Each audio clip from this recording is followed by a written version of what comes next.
What's up, everyone? Darren here, and today we're either going to be downgrading or upgrading, most likely upgrading. This DSG that I have right over here is because I have a night game coming up where the field limit is 1.3 joules with any BB weight that you want. And I really want to get some really cool shots of a Tracer BB floating to like 50, 60 meters just to see what the BB does. I've never had any footage like that, so I'm quite curious to see if the camera can pick that up. But before I get there, I need to make sure the rifle is up to the power or up to speed. So right now it should be shooting only 1.1 to 1.2 joules because this is mainly for CQB. In Hong Kong, uh, people normally try to keep the rifles below 1.2 or at least below 1.3. Just to be on the safer side. This way, nobody will ever question you, and also nobody will ever question you if you're using zero point 0.2 grams. I use 0.2 gram tracers for virtually all of my CQB gameplay, so it's just sort of like a standard practice. You don't have to do what I do. It's just more like nobody will question you if you're using stuff that nobody will ever question you about. Anyways, that's just my way of thinking. So let's quickly show you guys the specs, because we can actually do that nowadays with apps. So Spectre is on. Rifle is clear. So let's hook it up to the app. So with the app there, should be able to see that. Hopefully it's in focus. And let's do the trigger response.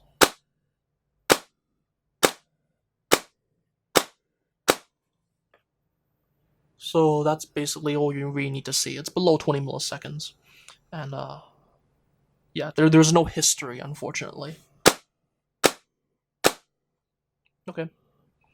And using an 11.1 LiPo, it's a 2200 milliamp high discharge, I believe it's 50C battery. And these are the rest of the settings. So I have battery monitoring on just because why not? Digital fuse, I have it a little bit higher because sometimes when I do tests, I don't want the digital fuse to suddenly go off. That's the reason why I have it a little bit higher. And the active braking, they call it motor braking. You can have it at medium, a minimum, medium, or maximum. I have it on minimum.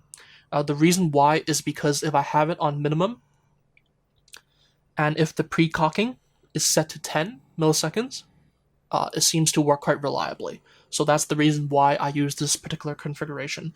I didn't know to use this setting, by the way. I just basically played around with the app until the rifle worked. That's all I did. There's nothing really special here.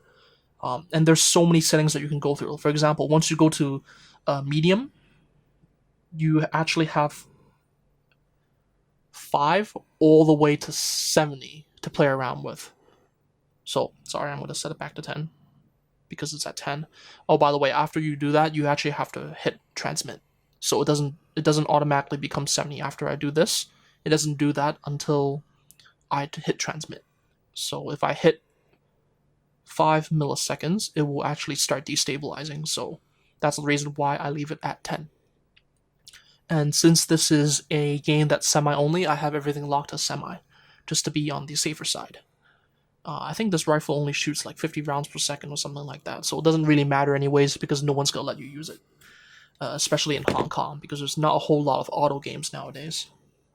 So right now, I have 0.2 gram BBs loaded in here. Let's quickly test it. And okay, so something came out, so that should be fine. Haha.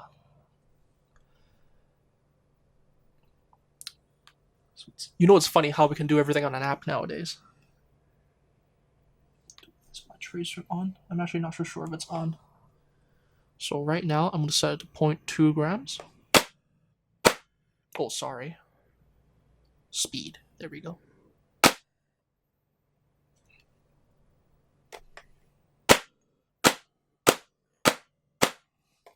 Okay, so it's shooting around 1.1, which is perfect because that's exactly what I expected.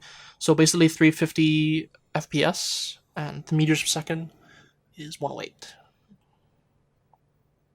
Yep. So everything seems fine, I think. Now, let's test it with 0.25s.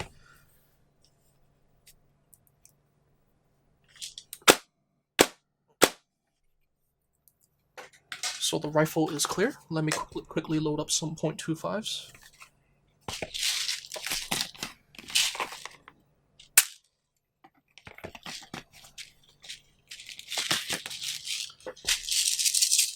So I actually don't know, this time you guys will be figuring this out with me. I actually don't know what the power will be like.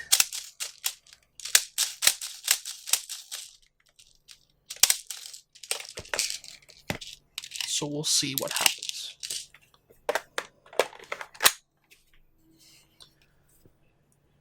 So within the app, you set it to 0.25.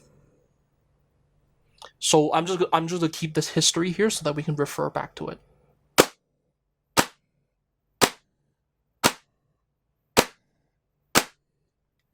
So it's much closer to 1.2, but not quite at 1.2.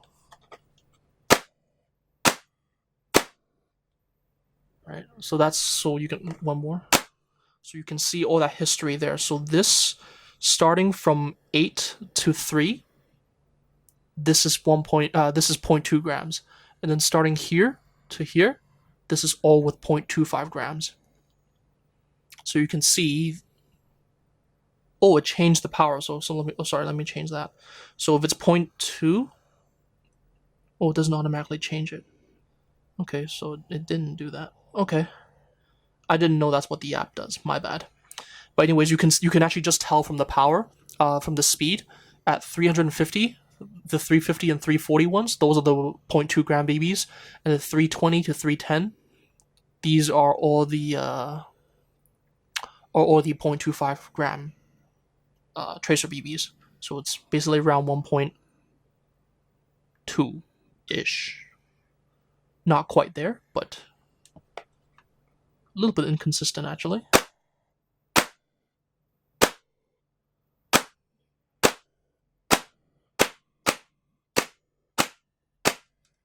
Okay, so the power is a little bit inconsistent, but that's okay. At least the FPS deviation is not super high. There is a bit of a deviation though.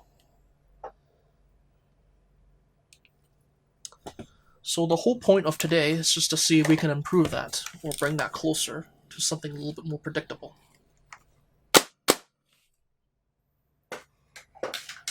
Because most of the parts in here have not been upgraded, other than the MOSFET itself. So ideally, I want to improve the consistency. Pretty sure everything that can be done in the gearbox has been done already. So the only thing left to do is the chamber.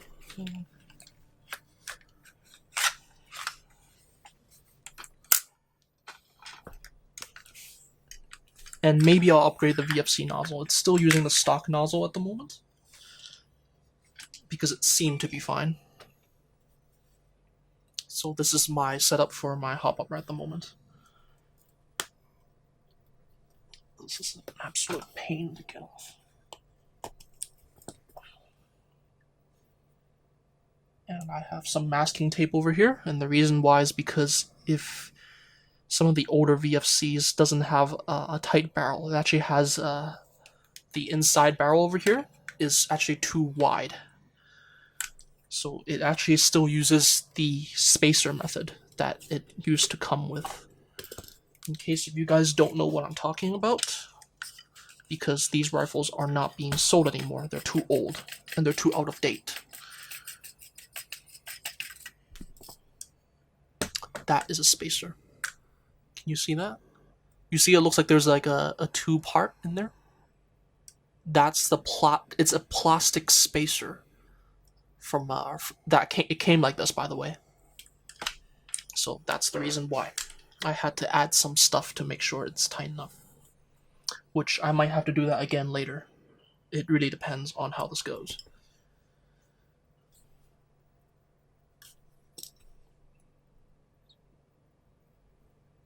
Can't remember what bucking this is, but I will probably be swapping this bucking because it is the stock VFC bucking. I don't know if you guys can see that. It's the stock VFC bucking, but I flat hopped it, so there's no structure inside. But you can tell because the bucking looks rather cheap, as you guys can tell. It's pretty sticky as well, so it's about time that I upgrade this. So this is the chamber that I intend to use, and I also have an R hop over here. So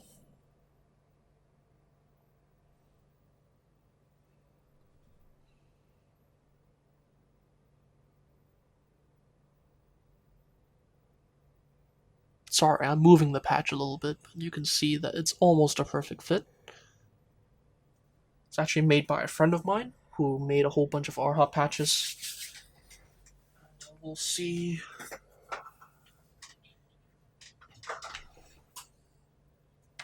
About the upgrade in just a second. So,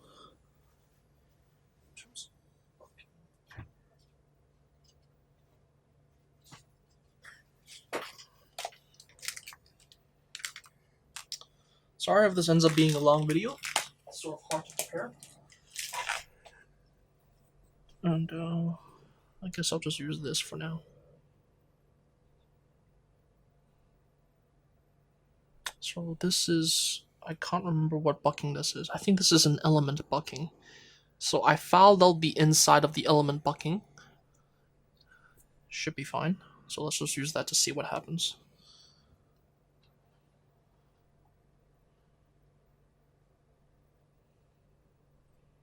Okay, seems to fit fine. And that's what the inside looks like. Right, so the R-hop patch does not interfere with the BB. I already tested it earlier. Let me quickly grab a BB.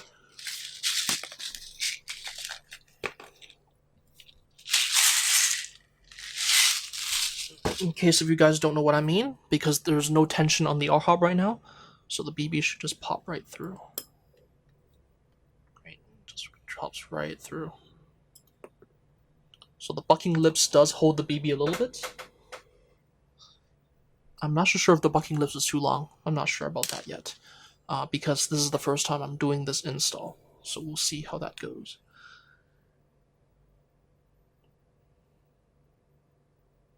Oh, right. Keep forgetting. I've made this mistake a whole bunch of times before.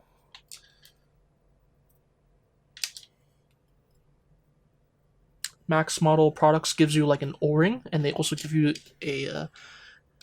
the CNC brass spacer for theirs that fits perfectly with their own chamber. So that's what I'm going to be using.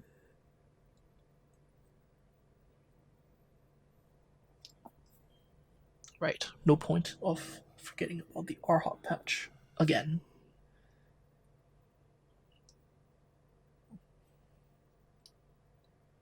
I actually went to a few games with the intention of testing out an R-hop patch, and then I forget to install it properly, or I forget to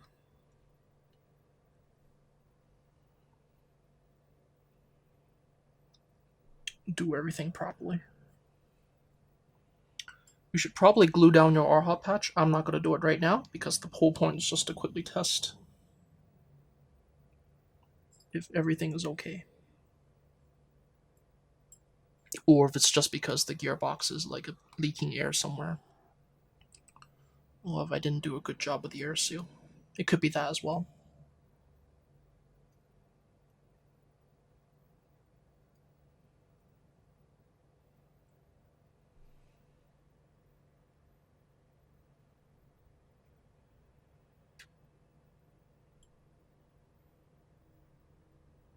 Okay, so that looks...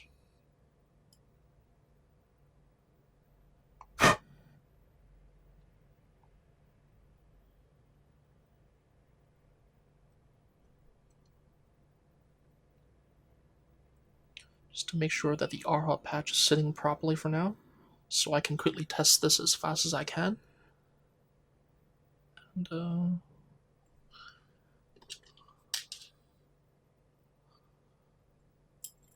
yep, there we go. Should be fine. Bucking lips does hold the BB a little bit, as you can see. I probably shouldn't be using that for this. I wanted to buy a Prometheus bucking, but I haven't been to Gun Street in a while, so I don't have any on hand at the moment. But this will have to do, because I don't have much time to prepare.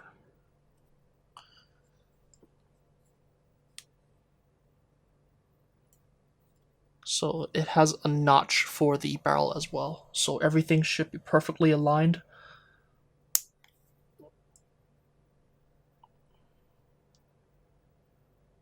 Yep, okay, everything looks fine.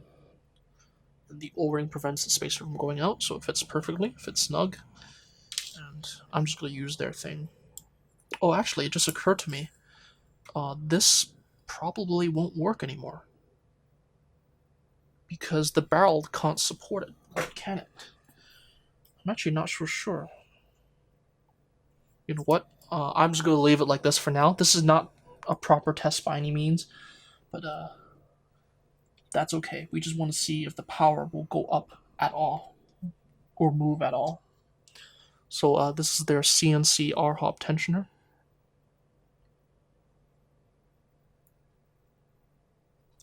Now, this is the painful part. Because the spring for the hop-up arm is so tiny. So you have to forgive me. I have to hold it very close to my face in order for me to see anything.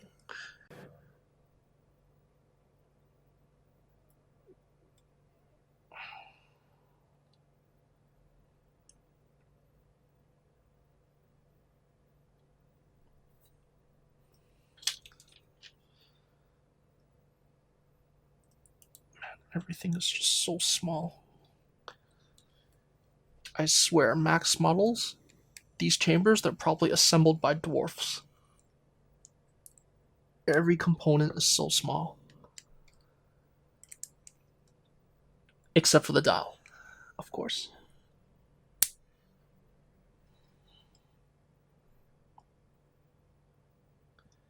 Okay, so the R-hop works. So we're going to have the hop up on a little bit. And we'll see what happens. I really want to put this on. I just want to see if this does anything, though. I don't think it will do anything. Because the barrel inside has no space, so I don't think it will support anything. Oh, it will support it. Okay. So I wasn't expecting that to work. Okay, fine. Great. So for now, I need to take out this thing. I forgot to take this off. That's my bad. I'm just gonna leave this on for now because what the hell. This video is long enough as it is. Oh, actually, oh, there we go. The spacer just popped out. So I'm gonna put that back in a second. I'm gonna unplug my battery.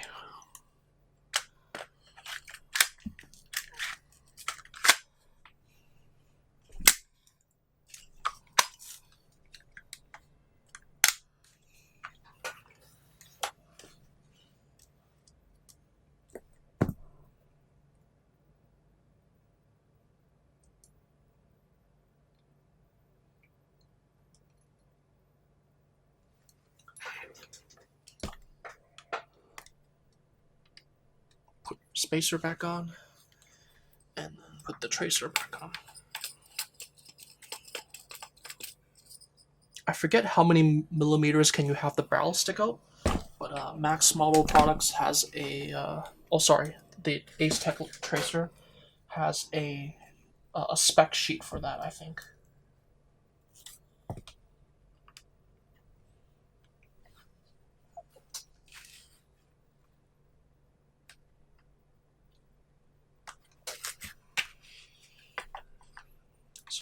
Not much room on my desk. Sorry about that. So let me quickly clear the rifle just to make sure everything is okay.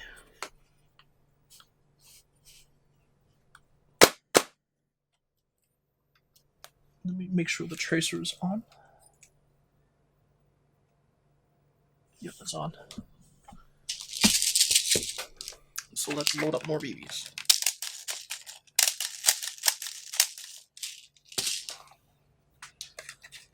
So I should be testing with the hop up entirely off, because just in case if the power does reach a little bit too high, I'm not entirely sure what will happen yet. I mentioned in my review that the chamber does give you a slight FPS increase, but it's usually not enough to tip it. At least I don't think it is. So let's reset everything. You can refer back to the a few minutes ago when I tested the power. So this is with 0.25s, speed, and power. Is it on semi? Yeah, it's on semi. Okay, so the power got higher.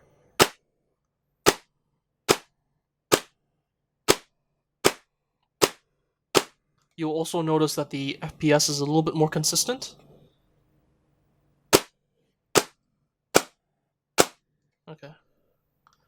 Okay, so that's all the testing I'm going to do is because I don't have enough 0.25s on hand. But as you can tell, the consistency is a little bit better. Not that much better, but a little bit better. It probably has to do with me not building the gearbox entirely correctly. But that's okay, because the deviation is still not that high. So now it's shooting above 1.2s with just a chamber upgrade. Now, ideally, I wanted it to be 1.26 to 1.29, right below 1.3 joules. So let me see. So right now I have the hop up. So let's turn it completely off to see what happens. So right now I have it completely off. So let's see what the power is at.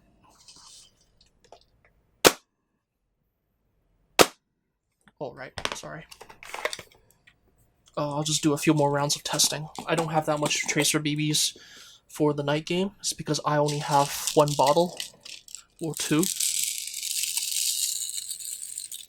And I probably won't be able to use other people's, because other people will have 0.28s. That might tip this over. Sorry.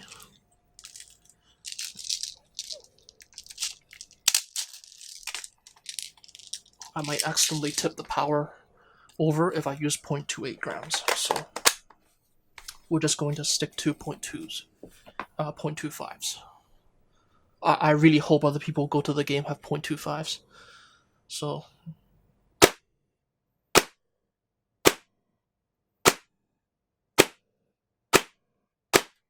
okay, so it's never reaching. It's not going to reach 1.29, unfortunately. So right now it's only at 1.23 to 1.2. Minimum is 324, maximum is 330. So as you can see, there's a bit of an FPS deviation. That's probably due to my gun. The chamber did sort of did make the consistency a little bit better. And this is with just an element bucking, by the way. So that's as good as it gets for now. I'll probably get a Prometheus bucking in the future, is because I know the max model chamber really likes the Prometheus bucking. It's just that like I don't really have time to go to Mongkok anymore. But we'll see how that goes. Maybe I'll do an update video if you guys find this video a little bit interesting. Hopefully this video is not too long. But and let me just make sure everything is okay.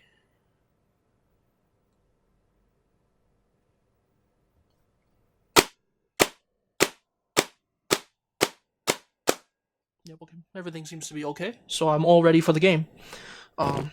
Not perfect, but a pretty good improvement from just a chamber upgrade and from a bucking swap. But now the one thing that I'm not entirely sure is I don't really know if my RHOT patch works. I only know if it works if I bring it to a game. So I hope it works. We'll see how that goes. But so far, as you can tell, everything seems to work as expected. The only negative outcome of this video today is that I didn't get to reach right at 1.3 or 1.29. But that's okay. I can always work on that another time. Oh yeah, I forgot. Now the chamber retains BBs. It'll be a good thing for a night game, but it's not a good thing when you're just like testing your rifle when you're about to in the safe zone or something like that, because it still retains BBs. You have to find a way to clear it. Normally how I clear it is that I tip it upside down, and normally a few BBs will jump out, or two. Yeah, it's actually funny. It's because sometimes without the spring pushing up the BB, the gun cycles fast enough where it cannot load the BBs that are remaining in there, even if I feed it with gravity. which is a little bit funny. Anyways, that's it for the video. A little bit boring, but I hope you guys enjoyed it anyways. So this chamber has probably found its new home. By the way, Max Model this give me this chamber, but I'm not sponsored or anything like that. I'm only showing you guys just because, well, like, I'm still in the process of upgrading this rifle. Like, I haven't upgraded the rail. I only just swapped the chamber, so this build is getting close to completion after 6-7 years, I think. I can't really remember how old this rifle is, but again, this is back when the gearbox didn't even have a quick change spring guide. This is when VFC didn't have MOSFETs yet. It didn't even have a fuse. And you also need to fix the barrel. I don't know if you can see that. That's epoxy right there. There's a lot of things that you have to fix with these kinds of older rifles that nobody really buys anymore. Anyways, that's really it for the video now. Peace. Happy shooting.